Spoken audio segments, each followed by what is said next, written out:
The Beijing Opera, often referred to as the Peking Opera, is currently the most influential and well-known opera in China.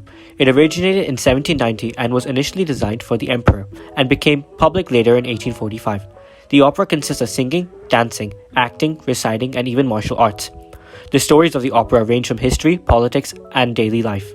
The costume and songs are flamboyant, colorful, and a variety of symbols are used to present the various personalities and social identities within the Peking Opera.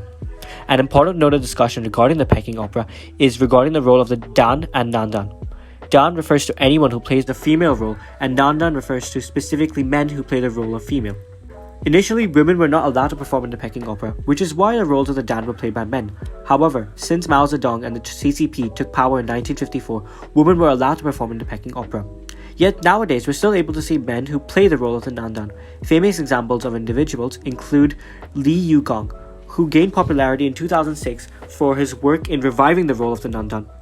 This has raised the question, to what extent does the Peking Opera allow one to express their gender fluidity and queerness as a whole, and how relevant is the Peking Opera nowadays? Is today's youth aware of the Peking Opera and the influence it has on Chinese culture? What is being done now as well to increase the awareness of the Peking Opera? 我係尹慧蘭啊，我學咗粵劇大約15年嘅時間。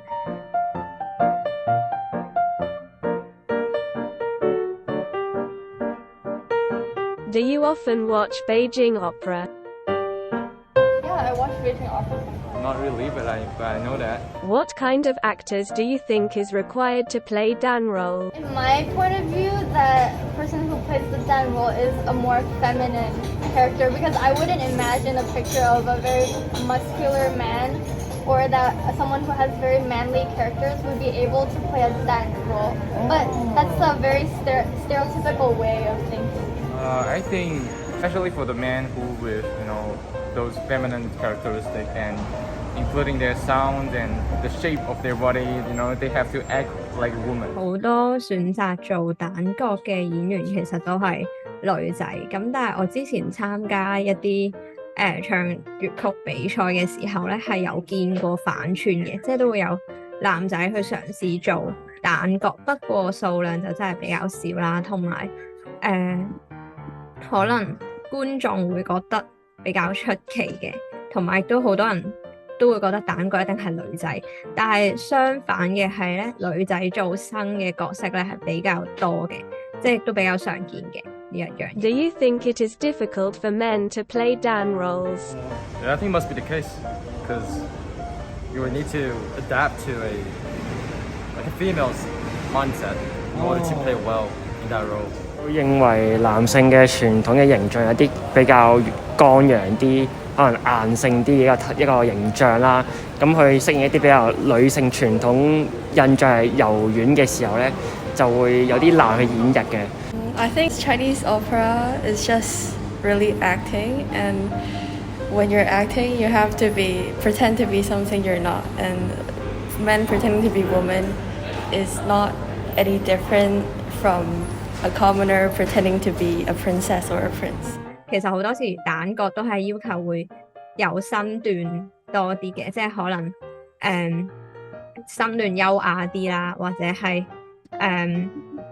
即係會擰下腰啊咁樣樣啦。咁可能對於男仔嚟講會係一個大啲嘅挑戰。Would the Dan role reinforce gender stereotypes? 我覺得會令到佢個 gender stereotype 更加強化，因為本身就係一個父權社會之下，俾女仔去演上台表演，反而去揾一啲本身可能佢 suppose 係好剛強嘅男性去演一個柔弱嘅女性嘅角色，反而係好似好諷刺咁樣突顯到即係佢要表現出喺父權社會之下男性想女性應該有一個點樣嘅形象？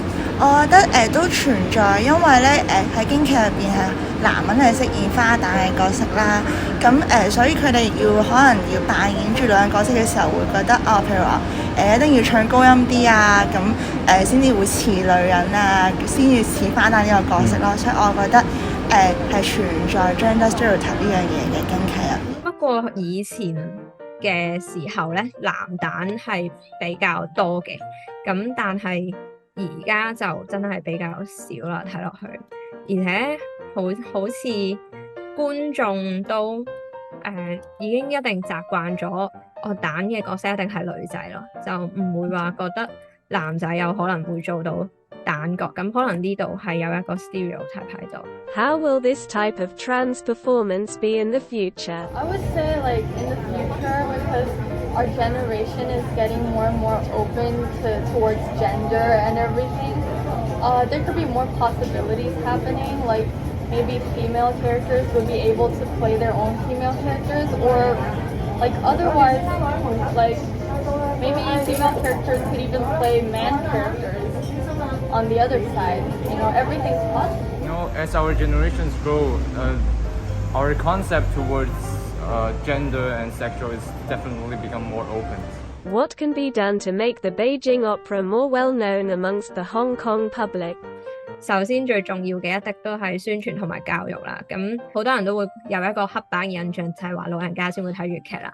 咁但係其實而家亦都多咗好多小朋友係去學粵劇嘅，咁可能可以從教育開始着手啦，令到大家多啲機會去接觸粵劇啦。可能係中小學嘅一啲中文堂啦，因為粵劇都屬於一個傳統文化，咁佢可以搞啲類似興趣班咁嘅嘢啦。因為我當初學粵劇都係因為我小學嘅時候有一個興趣班，咁跟住就覺得幾有趣，咁我就報咗，跟住後尾就跟老師出去劇社學到而家大學咁樣樣，咁同埋就係一啲學習嘅場地啦，咁資源即係可能有啲劇社資源其實並唔係太充足啦，可能只係純粹一啲鍾意粵劇嘅人，佢哋即係由得自己少少嘅努力啦，咁可能可以有一啲資源出嚟，咁但係總體嚟講其實資源都係唔算太多咯。In conclusion, the Beijing Opera does allow for gender expression and fluidity to some extent, with men playing the role of the Dan and females playing the role of the Sheng. Men have to adopt more feminine traits to play the role of the Dan, especially when it comes to clothing, the higher pitched singing, and behaving more gently and softly. The role of the Sheng also allows for displays of masculinity and helps overcome stereotypes of women not being able to perform more masculine feats such as martial arts. Furthermore, the Peking Opera has managed to maintain its status as a cultural heritage due to strong familial teaching being passed down to children, which has also led to more teenagers being interested in watching and partaking in the opera. However, it is not as popular as it used to be, and more funding and promotion is required to make people more aware of the influence and importance of the Beijing Opera. Ultimately, the Peking Opera acts as a bridge between connecting our modern views of gender with Chinese culture, allowing for more cultural and gender expression as a whole.